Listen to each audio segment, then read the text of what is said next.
અનુભવમાં ના આવે અતિન્દ્રિય અનુભવ તે વાસ્તવિકતા.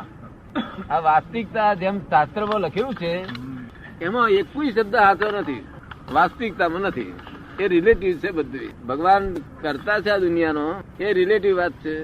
જો એ કરતા હોય, ભગવાન આ દુનિયાનો બનાવનાર જ હોય, તો પછી મોક્ષ હોય નહીં. સૂર્ય ચંદ્ર બે સામસામે આવી જાય છે એવું એવિડન્સ મળી જાય છે. સાયન્ટિફિક સર્કમસ્ટન્સ એવિડન્સ ચલાવે છે, બાકી કોઈ એનો ચલાવનારો જ નથી કોઈ. એને હું વ્યવસ્થિત શક્તિ કઉ છું. વ્યવસ્થિત શક્તિ, એ વ્યવસ્થિત શક્તિ આ બધું જગત ચાલ્યા કરે છે. લોકો એમ કે છે કે ભગવાન ચલાવે છે, અને કેટલાક લોકો એમ કે છે શક્તિ ચલાવે કોઈ શક્તિ. તો એ શક્તિ વ્યવસ્થિત શક્તિ છે, અને તે એટલી બધી વિતરાગ છે, એને ભગવાન લોકો કે છે. લોકો એને જ ભગવાન કે છે. તો પછી મૂળ ભગવાનને જાણ્યા ફળ નહીં આવે. જો એને એપ્લિકેશન કરશો તો મૂળ ભગવાનનું ફળ જે આવવું જોઈએ તે ના આવે. મૂળ ભગવાન, ફોરીના સાયન્ટિસ્ટો મને પૂછે છે મૂળ ભગવાન ક્યાં છે કે છે. ત્યારે મેં એને પૂછું છું, કહું છું કે ભાઈ આ મૂળ ભગવાન તું ઉપર જાણું છું, ઉપર તો કોઈ બાપો નથી, ઉપર તો આકાશ છે, બધે ફરી આવ્યો છું. હું કોઈ જગ્યાએ ફર્યા વગર રહ્યો નથી, બધે ફરી આવ્યો છું સૂક્ષ્મ રીતે, અને જોઈને પછી આ કહું છું. વાસ્તવિકતા વાત કરું છું. કાયમ ને માટે વાસ્તવિક એટલે કાયમ ને માટે વાત, એ ફેરફાર થાય નહીં. એટલે મેં એને કહ્યું કે God is in every creature whether visible or invisible.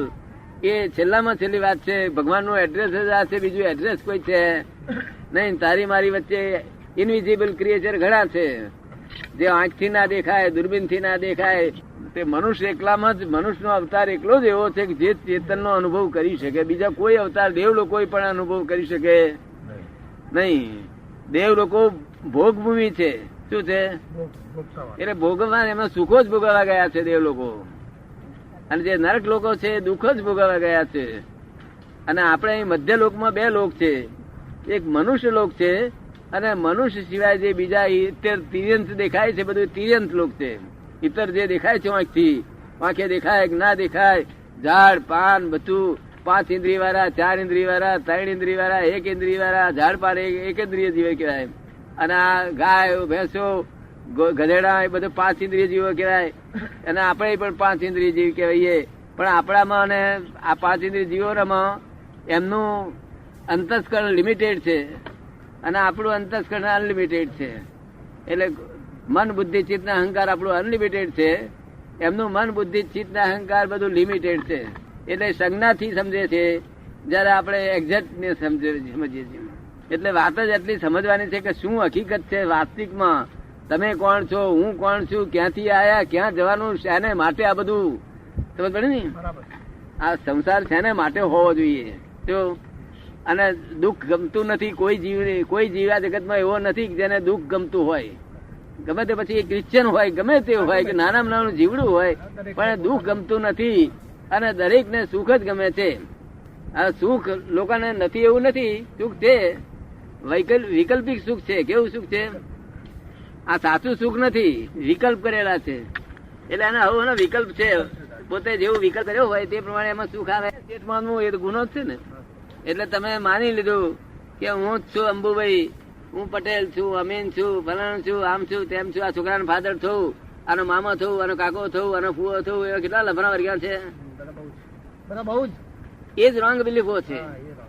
આ બધી હું મનુભાઈ છું, હું અંબુભાઈ છું, આનો આ છોકરાનો ફાધર ઓફ ધી સન, આ છોકરાનો ફાધર થયું, આનો એ છે તે વ્યવહારિક વસ્તુ છે, બોર્ડની વસ્તુ છે. બોર્ડની વસ્તુ નિજ સ્વરૂપમાં ના લઈ જવી જોઈએ. શું કહેવા માંગુ છું? એક્ઝેક્ટનેસ ના કરી નાખવી જોઈએ.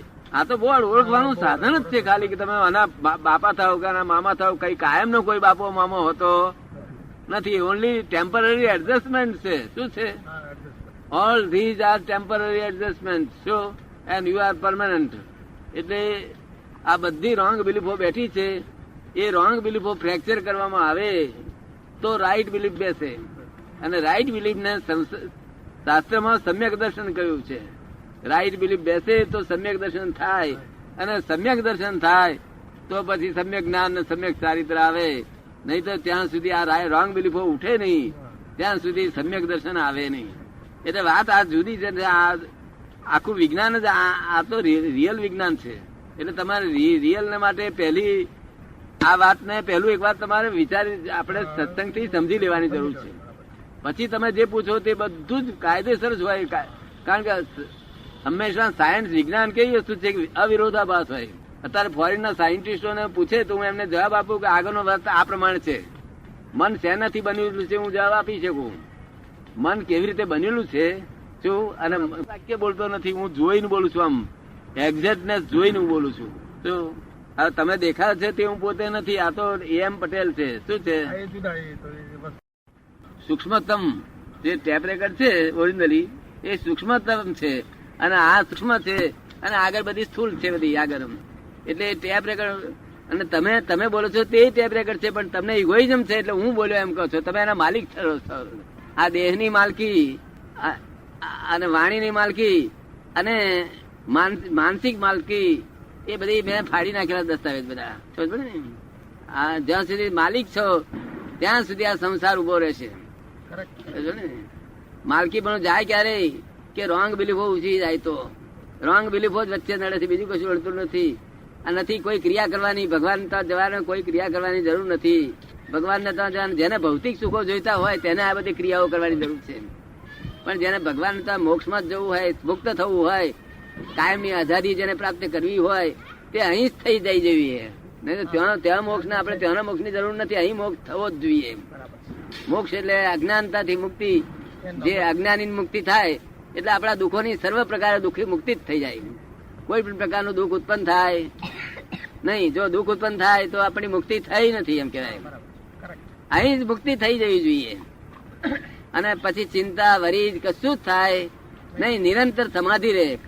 સંસારમાં રહેવા છતાં સમાધિ રહે, અને તે ઉપાધિમાં સમાધિ રહે. એને સાચી સમાધિ કઈ છે. ઉપાધિની મય અને સમાધિ જાગ્રત પૂર્વક હોય, સંપૂર્ણ જાગૃતિ પૂર્વક હોય છે. આ રિયલ માર્ગ ને સંપૂર્ણ જાગૃતિનો માર્ગ છે, સંપૂર્ણ જાગૃતિનો.